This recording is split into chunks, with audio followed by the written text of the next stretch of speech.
Hi மக்களே, இந்த பதிவில் என்ன பார்க்க போகிறோம் அப்படின்னு பார்த்தீங்கன்னா, நான் கடையில் வந்து ஒரு பிரபலமான ஒரு கடையில் வேலை செஞ்ச டைமில் பார்த்தீங்க அப்படின்னா, அதாவது சட்னி வந்து நிலக்கடலை பருப்பு போட்டு தக்காளி சட்னி எல்லாம் ரெடி பண்ணி எப்போவுமே மாஸ்டர் வச்சுருவார்.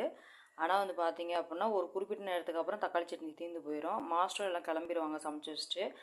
பத்தாது அப்படிங்கிற ஒரு சூழ்நிலைக்கு என்ன பண்ணுவாங்க, கடைசியாக சட்னி எல்லாம் வந்து காலியாயிரும். பொட்டுக்கடலை சட்னி மட்டும் நம்ம ரெடி பண்ணி வச்சுருப்போம், தேவைப்படுறப்ப போட்டுக்குவோம். ஆனால் தக்காளி சட்னி மறுபடியும் வதக்கி போட்டுட்ருக்க முடியாது இல்லைங்களா? அதனால் வந்து பார்த்தீங்க அப்படின்னா இந்த ஸ்டைலில் வந்து இந்த மெத்தடை வந்து யூஸ் பண்ணுவாங்க.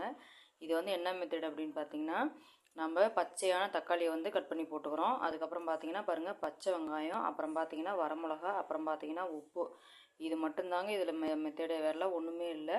இதை வந்து பார்த்திங்கன்னா பச்சையாக போட்டு அரைச்சிருவாங்க. பச்சையாக போட்டு அரைச்சி கடாயில் வந்து கடாயை அடுப்பில் வச்சு நம்ம வந்து எண்ணெய் ஊற்றி கடலைப்பருப்பு, உளுந்தம்பருப்பு இதெல்லாம் பச்சை கருப்புலாம் போட்டு பொரிச்செடுத்து இந்த சட்னியில் அப்படியே கொட்டிடுவாங்க. கொட்டி சாப்பிட்டோம் அப்படின்னா அந்த தக்காளி சட்னியை விட இந்த சட்னி வந்து பெஸ்ட்டாக இருக்கும். ஏன்னா வந்து அந்த குறிப்பிட்ட நேரத்துக்கு மேலே வந்து வரக்கூடிய கஸ்டமர் எல்லாமே வந்து இந்த சட்னி தான் விரும்பி கேட்பாங்க. ஏன்னா தக்காளி சட்னி அந்த வணக்கின சட்னி கூட பிடிக்காது, இப்படி பச்சையாக அரைச்ச சட்னி தான் ரொம்பவே பிடிக்கும். அப்புறம் பார்த்தீங்க அப்படின்னா தேவைப்பட்டால் தக்காளியோட புளிப்பு பத்தலை அப்படின்னா நம்ம புளி கொஞ்சமாக சேர்த்துக்கலாம். ஏன்னா வந்து இது வந்து அவ்வளோ ஒரு ஃபேமஸான சட்னி அந்த கடையில். அதனால் நீங்களும் செஞ்சு சாப்பிட்டு பாருங்கள். நாங்களும் பார்த்தீங்க அப்படின்னா ஒரு அவசரத்துக்கு இந்த மாதிரி தான் ரெடி பண்ணிக்குவோம். ஏன்னா நம்ம வந்து வேக வச்சு சாப்பிட்றத விட பச்சையாக சாப்பிட்டா சத்துக்கள் அதிகம்னு சொல்லுவாங்க. அதே மாதிரி நீங்களும் அதை செஞ்சு சாப்பிட்டு பார்த்துட்டு யாருக்கெல்லாம் பிடிச்சிருக்கு, நீங்களாம் வந்து எந்த ஸ்டைலில் செய்வீங்க அப்படிங்கிறத கண்டிப்பாக நம்ம கமெண்டில் சொல்லுங்கள். இந்த வாய்ப்பு கொடுத்த மக்களுக்கு நன்றி, வணக்கம்.